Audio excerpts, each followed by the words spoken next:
All right, guys, welcome back to Crossman Productions. Man, it's been a crazy weekend. Man, last week we did the Release the Beast. Had Damien on, Damien DeBell. We had Ron Beta, Wolverine from Power Slap. We were intended to have J.R. Ridge on last week, but things didn't work out with our schedule. So we're bringing him in tonight. I am excited to talk to him too. It's been a while. He came on and talked to Damien and I, and then the same night that DeBell and Wolverine had their Power Slap, JR was over at Bare Knuckle with his own title, old match. So I wanted to bring him back in and talk about his run for the title. So, what's up, brother? How you doing? What's up, Hey, everybody? Man. What's up, brother? I know we kind of missed each other last week. Right after the fight, but it's all good. Everything's good. We things like that happen. So, but I'm glad, man, to get you back on, man, and catch up, dude. Yeah, it's good to be back on. It's good to talk to you. Sorry, everything was the schedule was a little messed up last week, but yeah, well, it was tough because a lot of people are coming back from their fights and stuff. So it was just a couple of days after the fights. So I completely understand. It's not a big deal. But the fight itself, brother, we got to talk about the fight, man. Look, yeah. Let's talk about it. You looked like you were in the best shape of your career, dude. Out there, man. I thought you had that fight, dude. I thought you had it. The guy that you were fighting, what was the guy's name that you were up against? His name was Tyler Randall. Man, I just kept running. He kept running through the unlike the last fight with John. John just kind of bum rushed you. You know what I mean? This guy, he's just dancing all over the ring, going back and forth. It was funny because I was trying to, I was watching the Power Slaps because you guys were both on the same night, the same time. So I'm trying to flip through the Power Slaps. I'm sitting there, flipping through Bare Knuckle, watching the fights from Bare Knuckle. Man, that was a crazy night. But yeah, that fight, dude. I mean, to me, you look like you were in the best shape, of your career since I've seen you since you fight, I was definitely in the best shape. I had a great camp. When it comes down to it, it's like I wasn't even trying in there. Like, I don't know what was going on in my mind. Like I didn't do enough. I wasn't trying. Like I wasn't doing anything. Cross. Like that's the thing. I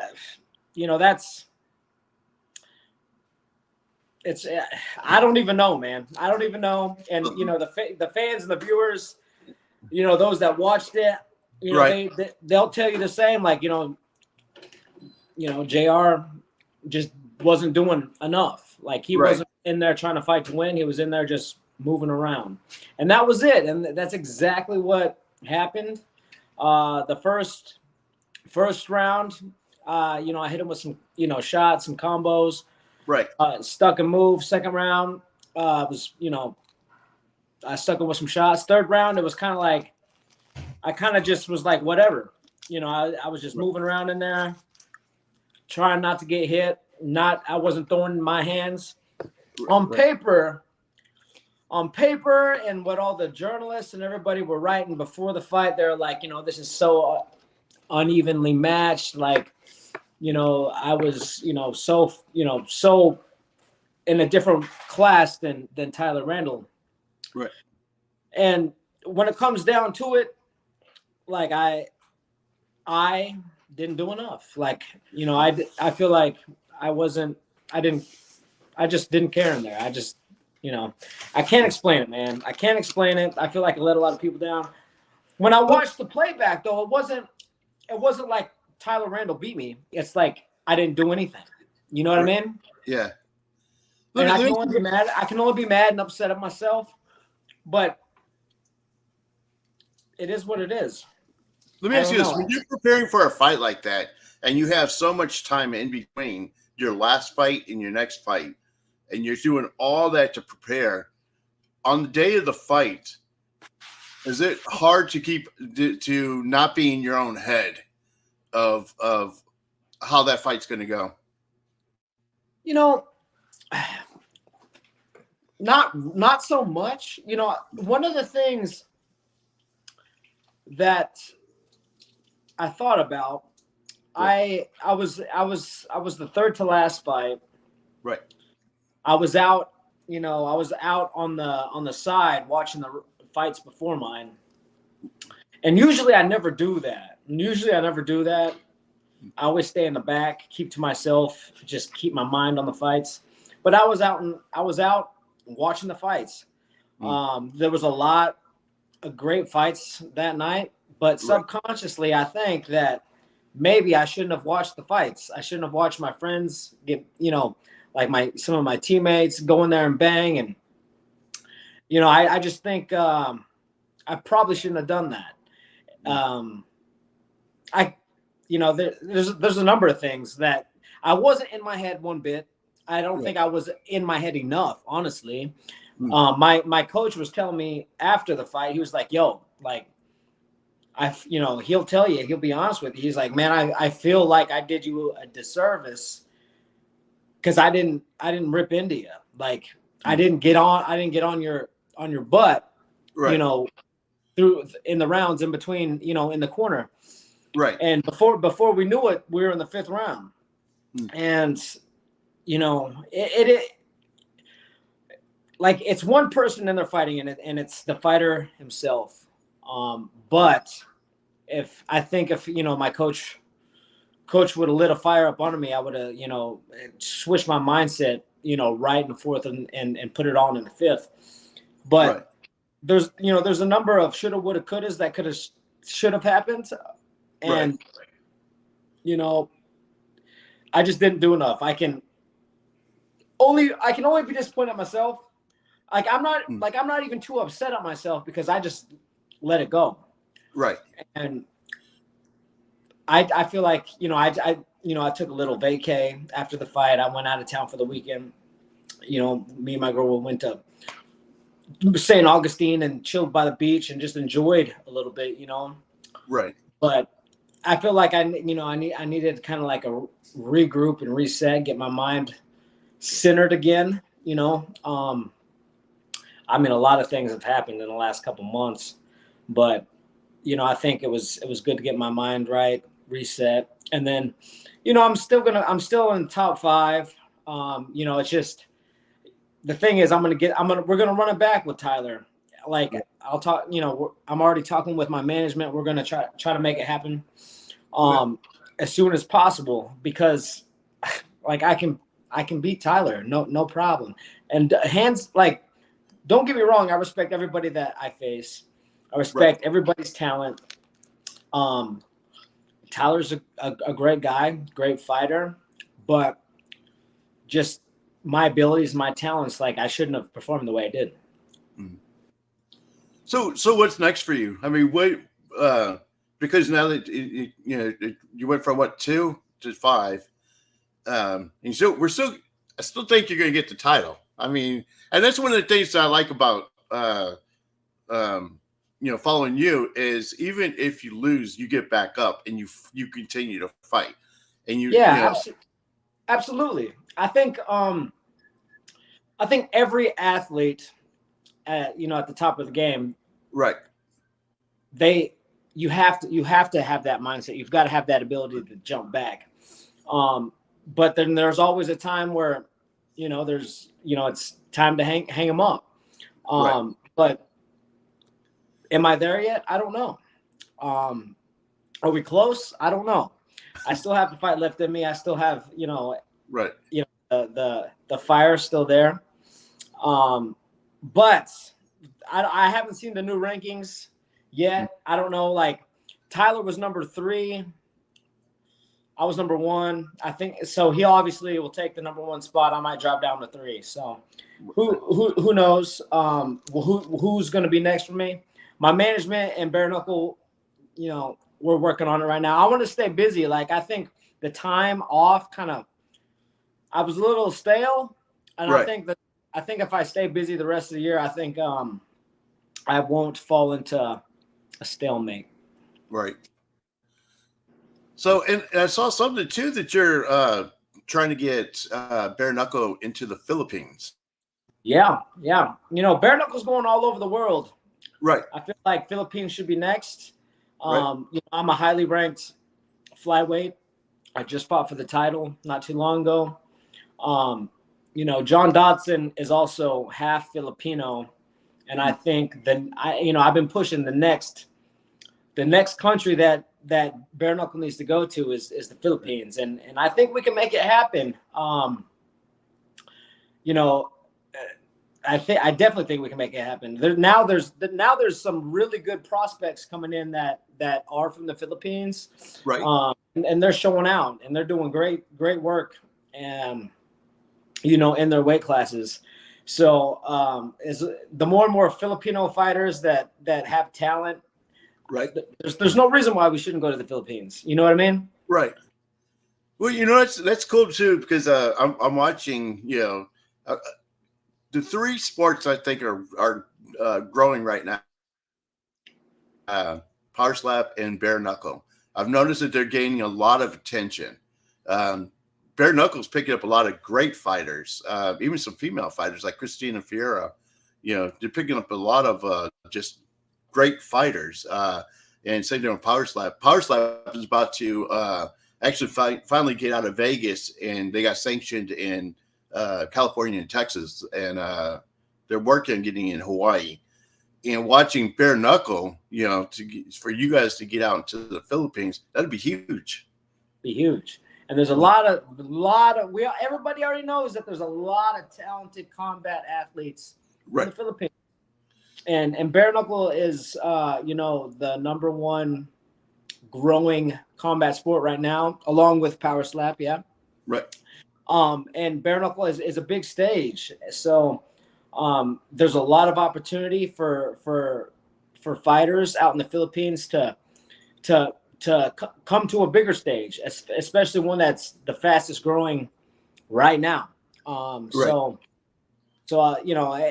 can segue for new talent in the future anyway. So it's got to happen.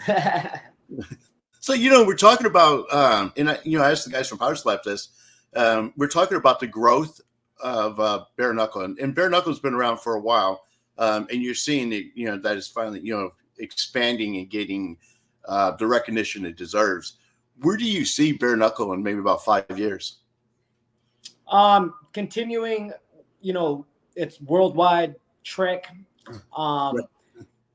and more superstars coming in. Obviously we're bare knuckle. David Feldman is the greatest CEO, and he is bringing in a lot of talented fighters from other organizations. I think within 5 years, some of these homegrown guys are going to be household names. Now, yeah, we all know of the Chad Mendez, the Austin Trouts that come in from these other organizations. We all know their names because they've come from other organizations. But bare knuckle is such a fast growing organization that some of these guys that are homegrown are going to be those household names, and I want to be able to sit at the table as one of those homegrown names in bare knuckle, and I feel like I'm on that path because I was one of the top guys that they brought in when they brought in the 125s, and and that's what I want to do to finish out, my career, whether it's, a year, 2 years, if I'm still healthy and I feel good, 3 years. But that's the goal, that I want to be one of the homegrown guys, as one of the the ones that people talk about whenever they talk about bare knuckle. Right. And dude, I think you got it, man. I think, with this last fight, dude, physically, I think you're in shape. I think you got, and you might have, mentally, you might have not, you might have checked out a little bit on that.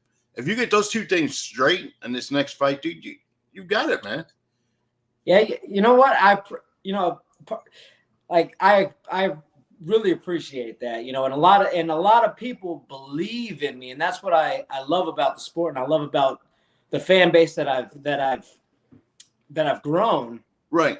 Guys like you and that I've met along the way that enjoy the interviews, and I love that, and for me to have a glitch, right, in the fight, and like you said, maybe I was a little checked out. I don't know.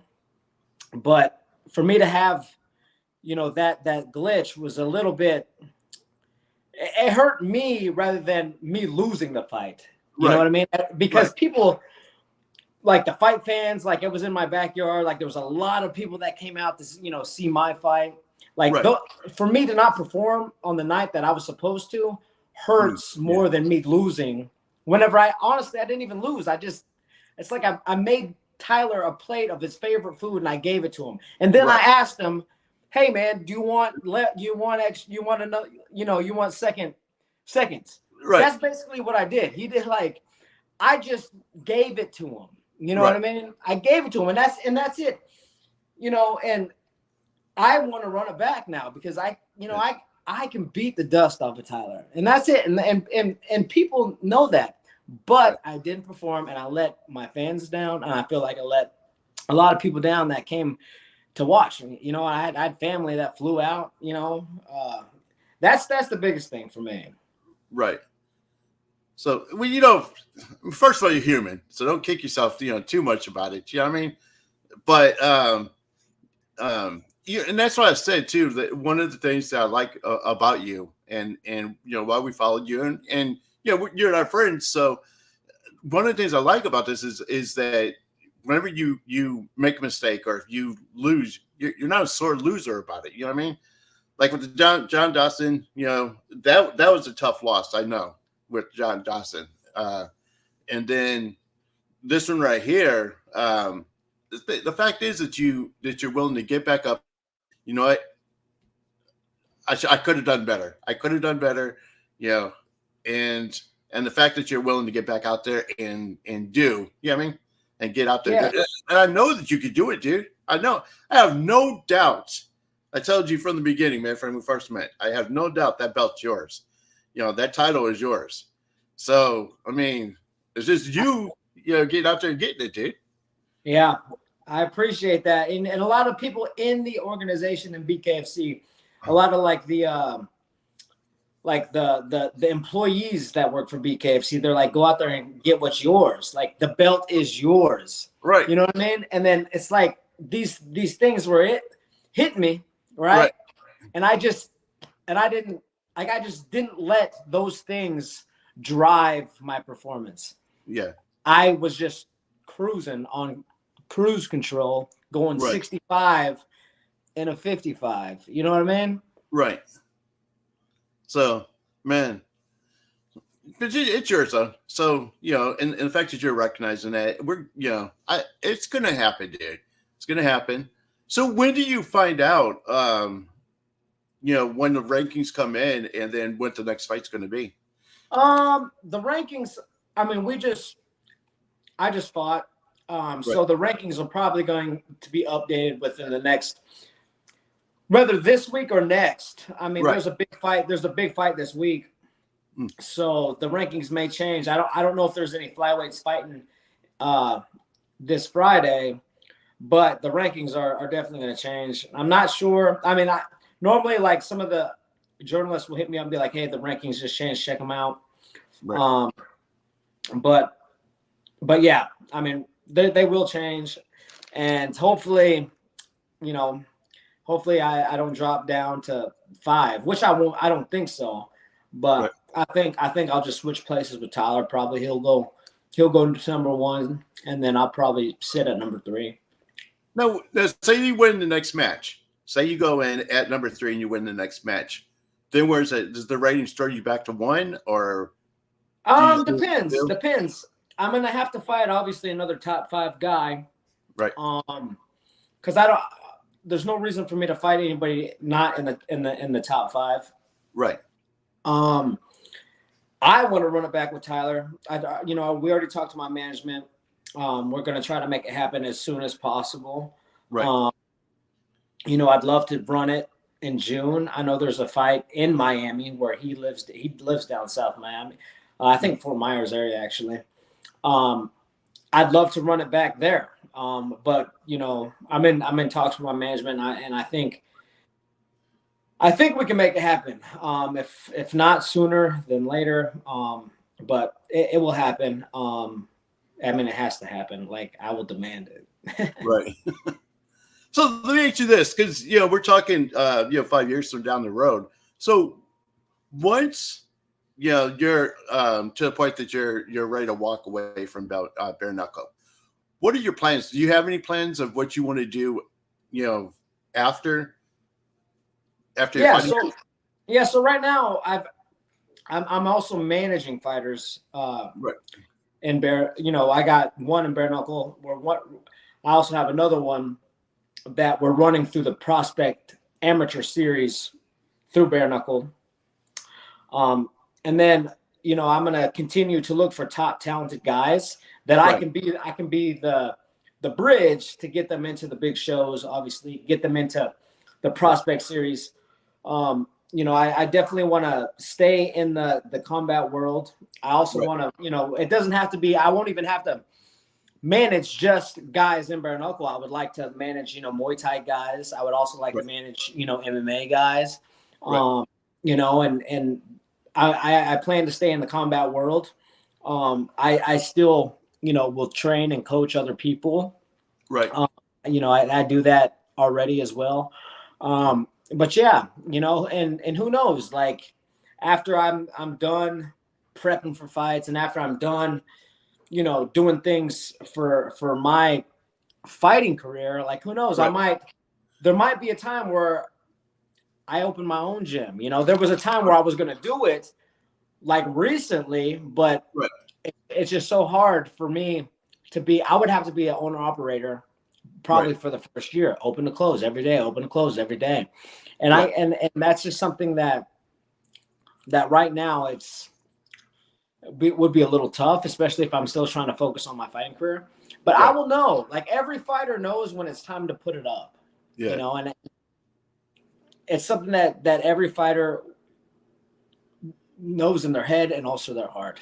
And when that time comes, I'll bow out like any champ does, and I'll still continue to be in the sport some way, somehow, whether it's me, being the guy that gets other guys, in there and building their careers. Right. That's I've been helped out along the way, and I feel like my purpose is to help others along the way too. You know what I mean? Right. Yeah. And you post a lot of this on your socials. People follow you. With you in the gym and one of the guys that you're managing. So yeah, I definitely see you in that role. In the future. And people don't realize how important that is, because you coming from that world, and training these guys, the advice that you're going to be able to give them 5 years from now, especially, from your run from the title and the ups and downs that you've had, and to have that, to end it with that be able to get the title and then go into, managing, dude, it's going to be huge, man. It's going to be huge for somebody coming in who's trying to learn, to learn from guys like you, there's been through it. They know it. And that's the thing too with the young, the younger generation, is they get disappointed. So, their first loss and that's it. They want to quit. You know what I mean? They're like, oh, this isn't for me. I lost. People don't know how to take those losses and turn those losses, into wins and they need people like you to be able to teach them that. Yeah, I appreciate that. Yeah, and I want to be the best person in that role that I can be when the time comes to focus solely on that. Right. So I see you doing it, dude. And like I said, man, I know. Yeah, we've had a couple of setbacks, for the run to the title, but that title is yours. I'm telling you, when you grab that belt and you turn that belt over, you're already going to see your name engraved on that belt. Everybody's just holding it for you. That's right. They're just gatekeepers for it right now. You know what I mean? Right. So who's does John still have the belt? Yeah, he still got it. He defended it for the first time not too long ago. It was a damn good fight. Not sure who John will face next. We'll see. Man, so that's who you got to go back to get. You got to go back and get John. So whoever we got. That's the goal, man. That's the goal. I think it's. I mean, I just got to win these next couple fights. I have to have major performance. Right. I've got to be in it. I've got to be 100% in the zone, like unstoppable. I have to be that lion that I had the first couple fights in BKFC. I've got to find that again to destroy whoever puts in front of me. Right. And I think, and I know for a fact that we're going to find it again. It's just, I was just a little lost a bit. Maybe I had a little bit of ring rust. You know what I'm saying? I maybe had a little bit of time, too much time off. Right. But we'll be back. And I know who I am. Cross. Right. I know you are too, dude. I know you. That's what I'm saying, dude. That right there is why I keep bringing you back in, because I know, eventually, we're going to be talking about you holding that belt. So, and holding that title. So it's there, dude. I know it's there. And we're going to, stay along for the ride, dude, until we get there. That's what happens. That's right. So, all right, cool, man. So, let me ask you this. So, if somebody doesn't know about you and your career, and they're trying to follow you, let them know what social medias they can find you on. Instagram at JR Ridge, and then JR Ridge on Facebook. I'm not much on Twitter. I should probably get on there because a lot of sponsors, and Mike, he's got a lot of sponsors on Twitter. He's got that he met through there. I should probably get more on there, but most everybody can reach me on, follow me on at JR Ridge, and then Facebook is just JR Ridge. Cool. You're talking about that. I noticed a lot with Power Slap and BK. They're starting to get a lot more sponsors. A lot of sponsors. Crazy. Bitcoin is in it. Like a lot of these. Whatchamacallit, cryptocurrency, hold on, check this out. Like this brand, Snack Energy. So this is actually a crypto brand or a crypto something, but they also made these energy drinks. Oh, cool. And Mike, my roommate, the guy I manage, is sponsored by them, and they're doing a lot of big things, crypto wise, and so it's kind of cool. It's I need to be on that Twitter game, yeah. Right, and you know what too? Don't you have some acting background? I do, yeah, and also what? I think I might get back in the game a little bit. Randomly, my agent, a couple months ago hit me up, and she was like, "Hey, Disney's asking for you again. Like they asked for you specifically. Are you available these dates?" And I'm like, "Yeah, I can be available." And I know it's actually a commercial for a New Year's thing that will be coming out next year for New Year's. It's a dope shoot. It's really cool. Yeah. Cool. That's what I'm saying. You should jump in, get these endorsements and get pick up some commercials, brother. Yeah. So cool, man. So if you guys doesn't know who JR is, definitely go hit his social media. Go back to Bare Knuckle, the app, the Bare Knuckle Fighting Championship app, and you can go back and replace all of your matches are on there, aren't they? on Yep, BK. yep. Yeah, so they can go back and check you out. You know, and then in a future broadcast, you're going to see the world champion JR the Lion Ridge. That's how we're going to announce it. We're going to announce it. The world champion JR the Lion Ridge. So it's coming soon. So Coming soon. you guys check that out, man. But yeah, I appreciate you, brother. I appreciate you, jumping on and coming in and talk with me. It was always fun to get together with you, man. Yeah, man. It's always a good time. I like to have a good time. So cool, man. All right, guys. So until next episode, actually tomorrow we have Rachel Ann Roberts, and then Wednesday we have TC Stallings from Vindication, and I'm from War Room and Courageous and a ton of other movies that he's done. He'll be on Wednesday. So until then, guys, remember, you are uniquely designed with the purpose, and always keep moving forward. Peace. 100. See ya. Take care, guys.